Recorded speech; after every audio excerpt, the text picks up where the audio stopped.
Ukraine troops retreat from key town Debaltseve. The Ukrainian president says his forces are making an organized withdrawal from the embattled town of Debaltseve. Mr. Poroshenko said 80% of Ukraine's troops had left on Wednesday morning, with more to follow. Fighting has raged over the transport hub, with pro-Russian rebels seizing control of most areas, despite a ceasefire deal. Russia's foreign minister said Ukrainian forces had been encircled and were forced to battle their way out. "I'm reckoning that common sense will prevail," said Sergei Lavrov as he urged the rebels to provide troops who surrendered with food and clothes. Earlier, U.S. Vice President Joe Biden accused Russia of violating the accord, agreed in Minsk last week. Mr. Lavrov told reporters that the rebel attack in Debaltseve did not violate the ceasefire agreement, because Debaltseve was part of the rebel-held area at the time the peace deal was signed. Eyewitnesses saw dozens of tanks and columns of Ukrainian troops retreating from Debaltseve on Wednesday.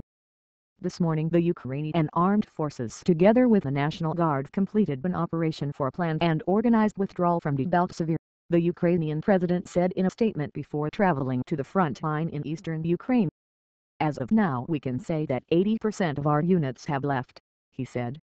"We are expecting another 2 columns to leave." The withdrawal comes after Russian President Vladimir Putin urged Ukraine's troops in Debaltseve to surrender. International observers monitoring the truce have been unable to enter the town.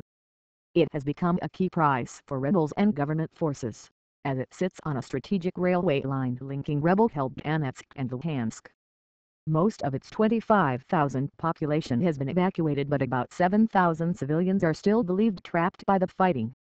The ceasefire, which came into effect on Sunday, has been broadly observed elsewhere.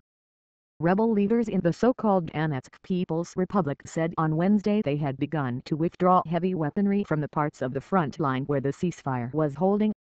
The withdrawal was due to start no later than the second day after the truce came into effect and be completed within 2 weeks, creating buffer zones 5,140 kilometers 30 to 85 miles wide. The UN says more than 5,600 people have been killed in the conflict since April, but there are fears the actual death toll could be much higher.